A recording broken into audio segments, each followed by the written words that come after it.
Hi, this is Eric J coming at you with street news. No, we ain't professional and neither is this story.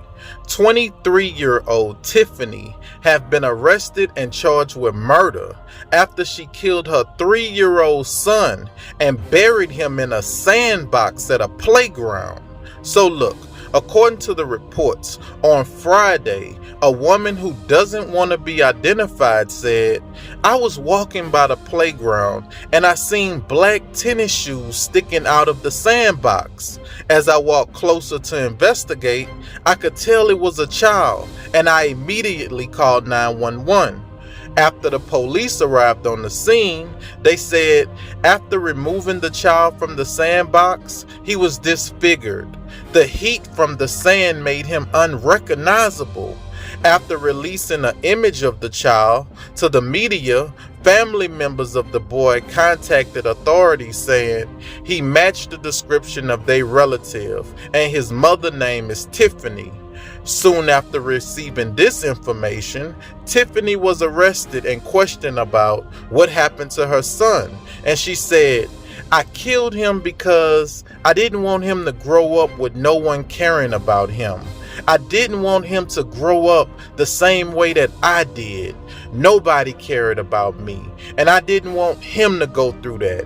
So I suffocated him. I put my hands over his nose and mouth. The first time I did it and he stopped breathing, I gave him CPR and brought him back to life.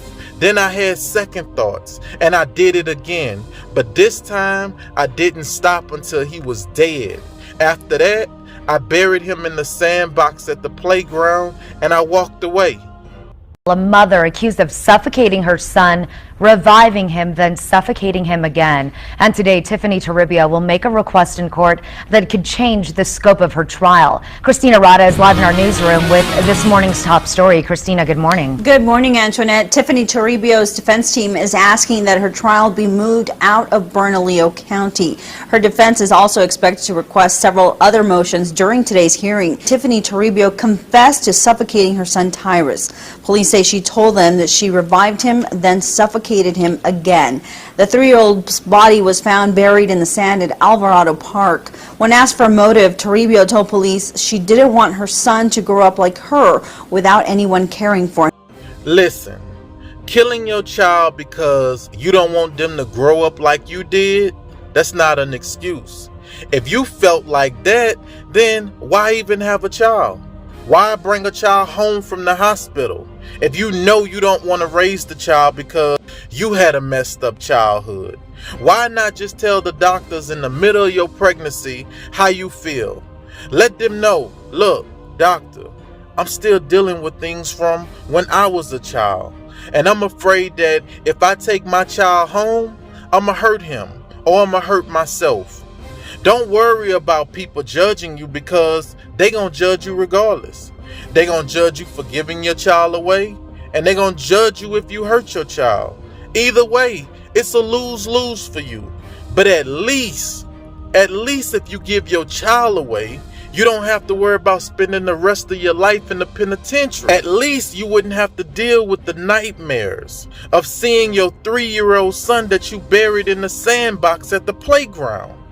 Tiffany, if you really believe that killing your son would help him, why you didn't try to help yourself? Why you didn't try to put your hands over your nose and mouth until you stopped breathing? Why you didn't bury yourself in the sandbox in the playground? If death was good enough for your son, why wasn't death good enough for you? If you truly believe that you was doing your son a favor by taking his life, why you didn't take yours? I'm gonna tell you why you didn't take yours. You didn't take yours because you don't really believe the stuff that you saying. You took your son's life because you was tired of being a mother. You had options. Your son, he had relatives who wanted him. The problem is those same relatives didn't want you.